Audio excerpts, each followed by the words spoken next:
Life in its most simplest can be very complex, and sometimes we'll face things that our mind cannot comprehend or understand. You didn't write this script, but you find yourself living out something that you never anticipated. And you say, God, but I thought I dotted every I and crossed every T. I was the tither. I was the one who went to church. You know, the one the kids made fun of because I was always dancing with the tambourine. You know Mary. Everybody knows Mary. I was the worshiper. Come on, you know who Mary is. Mary's the one that taught Sunday school. Mary was the one that was always there 30 minutes early and left an hour late. Mary was the one that never missed a revival service. Come on, you know Mary. Mary the worshiper. Mary the one that brought forth the presence of God, that when you encountered her, she brought forth glory. You know Mary. Mary, come on, anybody in the house know who Mary is? Mary's the one that always had the joy of the Lord.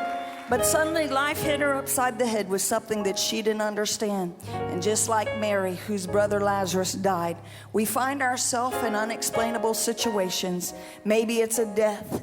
Maybe it's a loss in our life, a broken heart, a confused mind, a bankruptcy situation. God, here's the question that looms over all of our heads. How did this happen to me? I mean, I understand the heathen. I understand the sinner. I get it. I mean, but God, how did this happen to my family? How did this happen to my heart? How did this happen in my life? I love you, God. With clean hands and a pure heart, I serve you.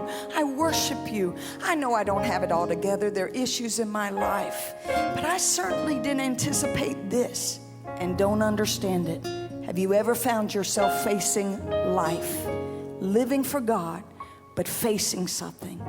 Deuteronomy 29:29 says, the secret things belong to the Lord, but the revealed things to the children of men. I found, as much as I love God, my faith doesn't prevent everything, but it certainly carries me through it. And so while I don't understand, I have learned, just like the old psalmist declared in the great hymn, all is well with my soul. All is well, because he's a sovereign God. And because of his sovereignty, my faith can graduate to trust.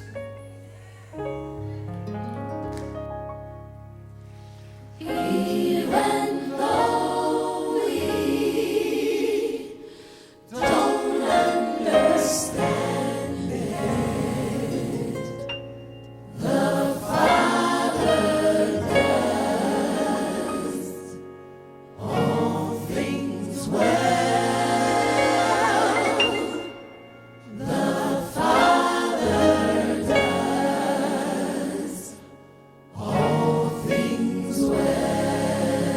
things well. Even though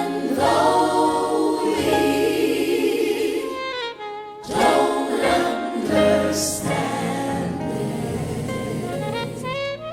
the Father does all things well. The Father does all things well. So when Lazarus is in the tomb and he's rotting away and he's dead and he stinketh, have you ever had anything you love that dies on you? Have you ever had the loss of a dream, or the loss of somebody that you were close to, or the loss of something that you had hoped for and believed God for? Sometimes I don't know what's worse, not to ever see the promise come to pass, or have the promise come to pass and it seems like it's been lost from your life. Seems like it was let go. But I've learned through being seasoned and walking with God for a while that even though I don't understand, he does all things well. Now, I cannot say that I always function fully in faith, because I have those fluctuations just like Mary and Martha. Had you been here, my brother would not have died, but even now you can raise him from the dead. Maybe you have those same fluctuations, that battle on the inside, faith and flesh battling against each other. Flesh saying, why weren't you on time? What were you doing? 3 days late? How do I explain that? You could have showed up. I mean, we served with you. We did ministry. What were you doing? You weren't healing anybody. There wasn't a crusade. You weren't down there in San Antonio or New York or Tampa holding a Life by Design empowerment conference conference. I mean, I don't even have an excuse, something good to say.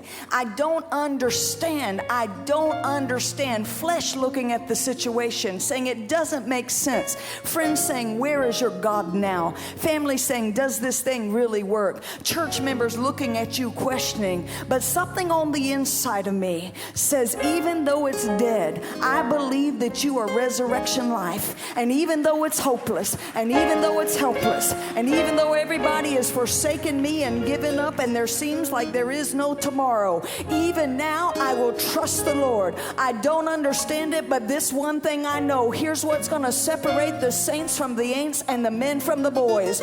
I believe you, God. I trust you. Though you slay me, yet will I trust you. If it's not God sent, it's God used in my life, and everything the enemy meant for bad, you're turning it around for good. And I don't understand all this mess. I don't understand, but one thing I am confident in. According to Philippians 1:6, I know one thing very well. The same God that started the good work is the same God that will also finish it, further it, and execute it. I know how it ends. So even though my head is confused and my heart is broken, I trust you, because the Father does all things well.